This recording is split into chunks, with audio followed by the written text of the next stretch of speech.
हनुमान ज्ञान गुण सागर, जय कपीस तिहि लोक उजागर। राम दूत अतुलित बल धामा, अंजनी पुत्र पवन सुत नामा। महावीर विक्रम बजरंगी की जय। चलिए साहब वीडियो शुरू करते हैं।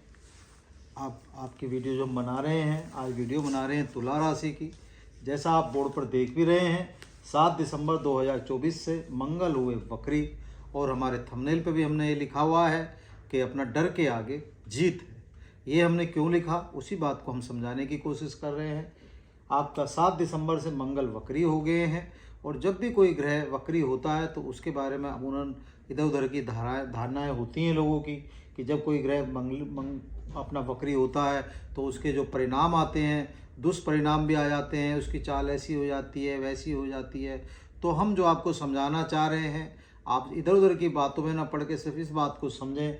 जब भी कोई ग्रह वक्री होता है तो उसका मतलब ये होता है कि भैया उसकी जो चाल होती है थोड़ी एक तो धीमी हो जाती है, एक थोड़ा सा वो एक घर पीछे भी अपना इम्पैक्ट देना शुरू कर देते हैं। ठीक है, अपना अगर इस समय आप देखेंगे कि आपके 10वें भाव में मंगल विद्यमान है, तो इनका जो इम्पैक्ट आएगा, जो इनका असर आएगा, वो एक घर पीछे भी आएगा, क्योंकि ये इनकी जो चाल है, चाल इनकी पीछे भी चलेगी, आप ऐसे मान सकते हैं ना। ठीक है, और सबसे बड़ी बात है इसमें डरने की कोई बात नहीं है, ना घबराने की बात है कि अगर कोई ग्रह वक्री हो गया तो इसका मतलब क्या ये तो है कि उसके सारे परिणाम दुष्परिणाम ही आएंगे, ऐसा नहीं है। हाँ, ये हो सकता है कि जिस राशि में वो अपना सामने बैठा है या जिस राशि में उसके स्वामी है, उस राशि के स्वामी से उसके संबंध कैसे हैं, अच्छे हैं या बुरे हैं, इन सब चीज़ों का महत्व अपने आप में बहुत होता है। जब भी हम किस चीज़ का अंदाज़ा लगा सकते हैं कि हाँ भाई हमारे जो रिजल्ट हैं वो अच्छे आएंगे या बुरे आएंगे, है ना। अच्छा, उदाहरण के तौर पर हम आपको एक बात समझा देते हैं।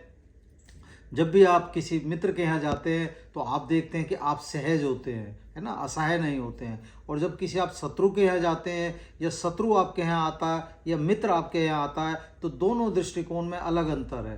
क्यों? अगर शत्रु आपके यहाँ आ रहा है या आप शत्रु के यहाँ जा रहे हैं तो आप अंदर से कहीं ना कहीं कंफर्ट्स लेवल आपका डाउन हो जाता है, मतलब आप कंफर्ट से अच्छा फील नहीं करते हैं। कहीं ना कहीं जो आपका मनोबल है वो कहीं डाउन हो जाएगा कि यार असहाय फील करेंगे, हम किसके यहाँ जा रहे हैं, पता नहीं वो हमारे साथ कैसा बर्ताव करेगा। और वही जब आप किसी अपने मित्र के यहाँ जाते हैं या मित्र आपके यहाँ जाता है तो इन सब चीज़ों में ज़मीन आसमान का अंतर हो जाता है। आपकी खुशी 4 गुना हो जाती है कि हाँ हमारा मित्र आ रहा है या हम अपने मित्र के यहाँ जा रहे हैं, तो आपका जो डर होता है वो डर खत्म हो जाता है। तो उसी डर को हम ख़त्म करना चाह रहे हैं और बताना चाह रहे हैं कि किस भाव से आप क्या फ़ायदा ले सकते हैं। ठीक है, चलिए अब पहले समझ लेते हैं। मंगल अगर जहाँ पर विराजमान है तो यहाँ पर इनके जो रिजल्ट आते हैं पूर्ण रूप से ठीक आते हैं। आप इसे ऐसे समझ सकते हैं। ठीक है, अब हमें समझना होगा कि मंगल किसकी राशि में विराजमान है। अब देखिए, आप जो राशि है आपकी 4 नंबर की राशि है। 4 नंबर की जो राशि होती है वो कर्क राशि होती है, जिसके स्वामी होते हैं चंद्रमा। और अगर हम चंद्रमा को देखते हैं, मंगल और चंद्रमा आपस में परस्पर मित्र है, तो क्या हुआ, ये जहाँ पर विद्यमान है, यहाँ जो इनके मतलब रिजल्ट आएंगे ये ठीक घर में बैठे हैं, आप इसे ऐसे समझ सकते हैं।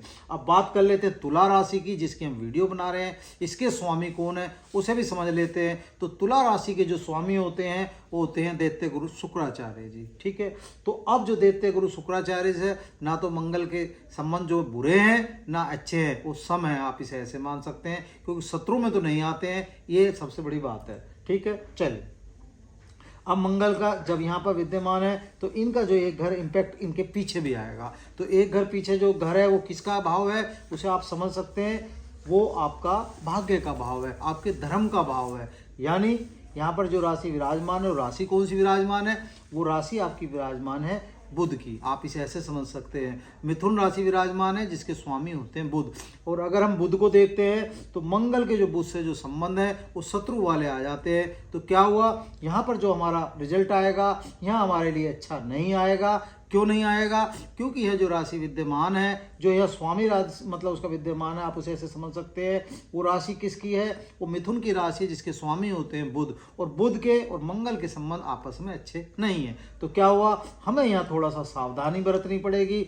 वैसे हमारा भाग्य का भाव है, हमारे धर्म का भाव है, तो क्या हुआ, भाग्य में अगर वृद्धि चाहते हो तो कहीं ना कहीं मंगल को भी अपना आपको साध के चलना पड़ेगा और बुध को भी सही तरीके से करके चलना पड़ेगा।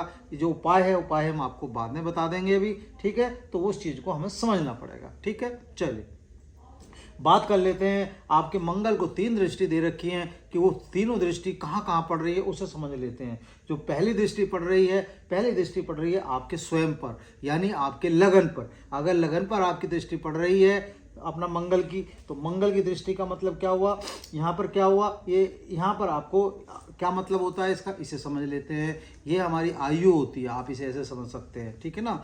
हमारा आरोग्य होता है, हमारा सुख होता है, हमारा सौभाग्य होता है।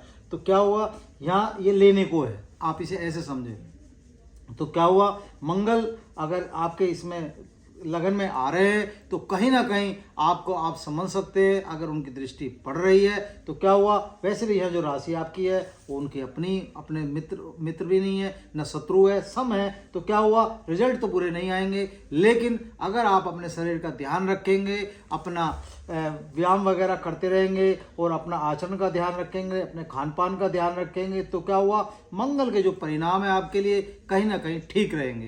क्यों ठीक रहेंगे, क्योंकि आपकी आयु का विभाव आ गया, आप इसे ऐसे भी समझ सकते हैं, आपका शरीर आ गया। तो क्या हुआ, अगर कोई आपके शरीर में दिक्कत भी है इस समय, आप समझ सकते हैं कोई बीमारी है, हर्ज है, मर्ज है, तो क्या हुआ, मंगल कहीं ना कहीं, क्योंकि सेनापति हैं, और मंगल जब सेनापति आपकी स्वयं उसमें लगन पे अपनी दृष्टि डाल रहे हैं, तो कहीं ना कहीं आपको संतुलित करेंगे, आपको कहीं ना कहीं ठीक करेंगे, आप इसे ऐसे समझ सकते हैं, ठीक है।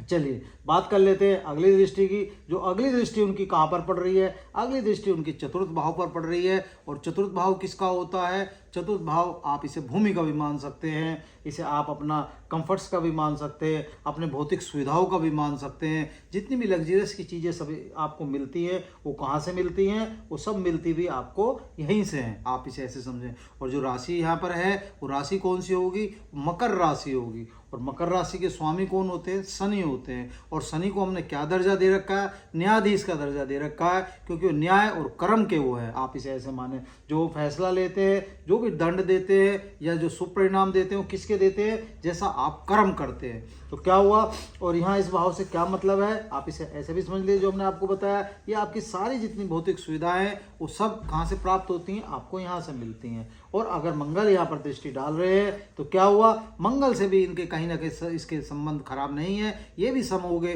तो क्या हुआ, यहाँ भी आपके रिजल्ट ना बुरे आएंगे ना अच्छे आएंगे, ठीक आएंगे। जैसा आप काम करोगे वैसा काम होता चला जाएगा। हो सकता है आपके जो कंफर्ट्स लेवल में ना नीचे जाएंगे ना ऊपर जाएंगे, मतलब ठीक रहेंगे, जो चल रहा है वो चलता रहेगा और आपकी सुविधाएं कहीं ना कहीं पूरी होती रहेंगी। इसे आप ऐसे समझ सकते हैं, ठीक है। कोशिश अभी ये करें कि अभी कोई ज़मीन वगैरह या कोई डील वगैरह या किसी उसमें अभी ना पड़े, क्योंकि ये हमारे आपके वाहन का भी होता है, हमारे मकान का भी होता है, बहुत सारी चीज़ें जो हम यहीं से इन्वेस्टमेंट भी करते हैं। क्यों, क्योंकि अभी मंगल नीच के भी चल रहे हैं, ये थोड़ा सा आप समझ के चलें, बाकी कोई ऐसा वो नहीं है। अगर सही तरीके से चलेंगे तो सारी चीज़ हो जाएंगी, सूझबूझ से काम करना पड़ेगा, बस आपको ये समझना पड़ेगा, ठीक है। चलिए बात कर लेते हैं अगली दृष्टि की। अगली दृष्टि कहाँ पर पड़ रही है, अगली दृष्टि आपके पंचम भाव पर पड़ रही है। और पंचम भाव में भी आपका शनि का रोल हो गया, आप इसे ऐसे समझ सकते हैं, क्योंकि कुंभ राशि आ गई, तो कुंभ राशि आने के बाद शनि का रोल आता है। और ये भाव किसका होता है, हमारे संतान का होता है, ये हमारी बुद्धि का भी होता है, हमारे भाग्य का भी होता है, हमारे प्रेम का भी होता है, हमारे जो शेयर और हमारा सट्टा बाजार होता है उसका भी होता है। तो अब हमें क्या करना है, यहाँ भी हमें थोड़ा सा ध्यान रखना पड़ेगा।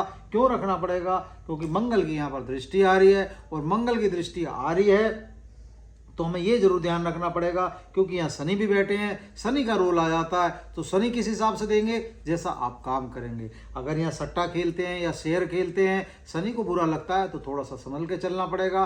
क्यों, क्योंकि शनि तो उसी हिसाब से आपको रिजल्ट देंगे जैसे शनि अपने काम करते हैं। जैसा आप वो अपने न्याय का काम करते हैं और अपने धर्म का कर्म का काम करते हैं, तो न्याय और कर्म को देखते हैं कि आपने क्या करा, मेहनत करी या नहीं करी। अगर मेहनत सही करी है, सही दिशा से पैसा कमाया है तो वो खुश हैं, और गलत दिशा से पैसा कमाया तो दंड के अधिकार आपको मना सकते हैं, ठीक है। तो कहने का हमारा जो तात्पर्य है कि जो आपके उसमें ओवरऑल आपका रिजल्ट आएगा, ना अच्छा है ना बुरा है, ठीक है। बस मंगल को थोड़ा सा मना के चलें। मंगल को मनाने के लिए बहुत ही ईजी सा उपाय है, कोशिश करें हनुमान चालीसा का पाठ करते रहे। आपने देखा हमने जो वीडियो शुरू करी हनुमान चालीसा से स्टार्ट करी, तो हनुमान चालीसा का अगर आप पाठ करते रहेंगे तो कहीं ना कहीं आपके लिए ठीक रहेगा और सही रहेगा।